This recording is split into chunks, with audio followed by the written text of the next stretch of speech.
के बाद जितने रह गए हैं हम सब रह गए हैं। हमारा मानना है कि जिंदगी, मौत, नफा, नुकसान सब कुछ उस मालिक के हाथ में है। उस मालिक ने आपको और हमको जिंदगी दिया है। और ये जुमला अब अगला सुन लो कि उस मालिक ने कोरोना के बाद आपको और हमको जिंदगी इसलिए दिया है, और वो मालिक हमसे ये कह रहा है कि सुनो भारतवासियों, कोरोना जो खतरनाक था, जिसने सैकड़ों लाखों इंसानों की जान ले ली, कोरोना से भी ज्यादा खतरनाक है मोदी वायरस। कौन सा वायरस? जोर से बोलो, कौन सा वायरस? कौन सा वायरस? कोरोना वायरस तो बहुत अच्छा था, बेचारा 2 साल आया और अरे बोलो चला गया। ये वायरस 10 साल से है, और इस वायरस से मुल्क को बचाने के लिए आपको, हमको, सबको मौका मिल रहा है। 13 तारीख को इस मुल्क को जालिमों से बचाने के लिए, इस मुल्क को कातिलों से बचाने के लिए, इस मुल्क को नफरत फैलाने वालों से बचाने के लिए 13 तारीख को हमारी वोट का बेहतरीन अंदाज में इस्तेमाल करना है। आपको याद होगा कि जुमा के दिन प्रवचन में मैंने हजारों मुसलमानों को एक बात समझाया, करम दादा, मैं खुलकर ये बात कहा, और अब हमारी मस्जिदों से खुलकर ये बात हो रही है कि हमारा वोट किसको रहेगा? हमारा मकसद है कि नरेंद्र मोदी और उसके पूरे परिवार ने जो झूठी गारंटी दी है और मुल्क को तबाह किया है, हमने तय किया है कि इस मुल्क को नफरतों से बचाने के लिए हम महाविकास अघाड़ी और इंडिया अलायंस को मजबूत करेंगे। आज प्यारे मुल्क में नफरतें फैल गई हैं। आज आप देखो, जैसे इजाज भाई ने कहा, इबा भाई ने कहा कि कितना खूबसूरत स्टेज लग रहा है। इधर बैठा है हमारा प्रशांत, इधर बैठे हमारे जाकिर भाई, तो उधर बैठे हमारे हबीब भाई, उधर एकदम बेहतरीन खूबसूरत दाढ़ी वाले पेंटर साहब जाकिर भाई, तो इधर पूरा हम लोग भगवा गमछा लेकर बैठे हुए हैं। इधर कोई कांग्रेस का प्रवक्ता है, कोई यहाँ पर राष्ट्रवादी के लोग हैं। मैं आप तमाम से कहता हूं कि सच में कसम खुदा की, यही है सच्चा हिंदुस्तान, और इसी को बचाने के लिए हमको काम करना है। क्योंकि इन लोगों ने नफरतें फैला दिया है। इनके पास कोई मुद्दा नहीं है, सिर्फ मंदिर, मस्जिद, हिंदू, मुसलमान, हिंदुस्तान, अरे बोलो ना पाकिस्तान। अरे बेरोजगारी पे बात करना रे, बेरोजगारी कितनी फैल रही है उस पर बात कर।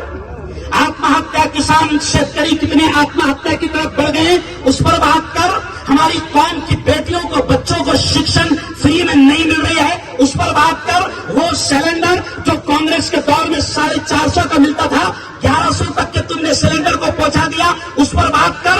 आपने कोरोना का दौर देखा होगा कि कोरोना के दौर में लाशें तैरते हुए आपने देखा है। कोरोना के दौर में आपने देखा कि ऑक्सीजन लोगों को नहीं मिल रहा था। कोरोना के दौर में आपने देखा कि हमारी माएं, हमारी बहनें दवाइयों के लिए और इंजेक्शन के लिए तरस रही थी। कोरोना के दौर में आपने देखा कि हॉस्पिटल में बेड नहीं मिल रहे थे।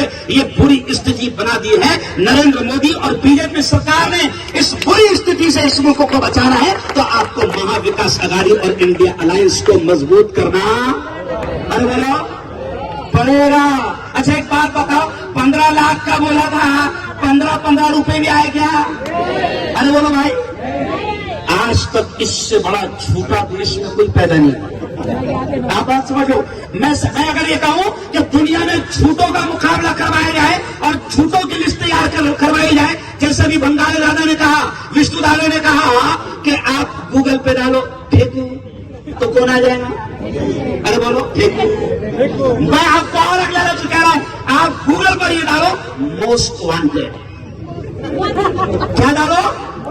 मैं उसकी तरफ फेंक नहीं रहा। आप ये डालो most wanted in the world. दुनिया में, पूरी दुनिया में मोस्ट वांटेड कौन लोग हैं, तो उसमें आपको नरेंद्र जी मोदी का प्यारा प्यारा चेहरा नजर आ जाएगा कि मोस्ट वांटेड है। मेरे यारों, चलो ये भाषण का वक्त नहीं है। मैं आपसे कह रहा हूं कि देश को, आपको, हम सबको बचाना है। ये देश जिसे भगत सिंह ने बचाया था, ये देश जिसे अशफाकुल्लाह ने बचाया था, ये देश जिसे मौलाना आजाद ने बचाया था, ये देश जिसे महात्मा गांधी ने बचाया था, ये देश जिसे वल्लभ भाई पटेल ने बचाया था।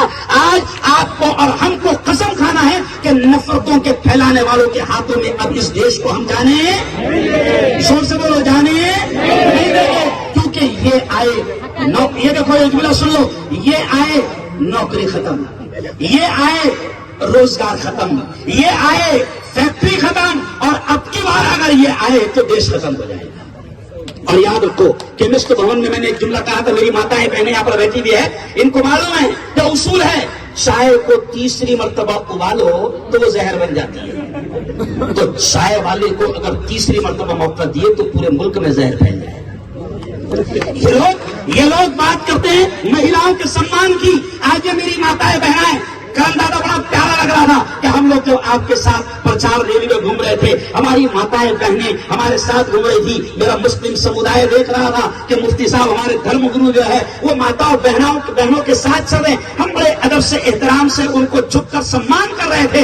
मैं आपसे ये कहता हूं कि ये लोग महिलाओं के सम्मान की बात करते हैं, लेकिन मैं मुस्लिम धर्मगुरु आपको चैलेंज के साथ कह रहा हूं कि इन 10 सालों में जितना माताओं और बहनों को प्रताड़ित किया गया और जितना जुल्म इन पर किया गया, कसम खुदा की इन 10 सालों में जितना जुल्म हुआ है वो कभी नहीं हुआ है। आज हमको देश को बचाना है और वोट देना है शिक्षा के लिए। काहे के लिए? बोलो जोर से, काहे के लिए? शिक्षा के लिए। वोट देना है बेरोजगारी को खत्म करने के लिए, वोट देना है नफरतों को खत्म करने के लिए, वोट देना है मुल्क को बचाने के लिए, वोट देना है मुल्क के विकास के लिए। और फिर आपने सिर्फ इतना नारा लगाना, मशाल को। क्या नारा लगाना? क्या नारा लगाना?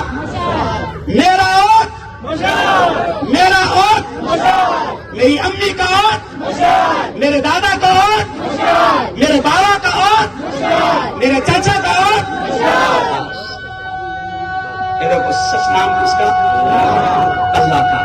करम भाव, इधर मशाल का ऐलान हुआ, उधर से जोरदार तालियां बजा दें आप।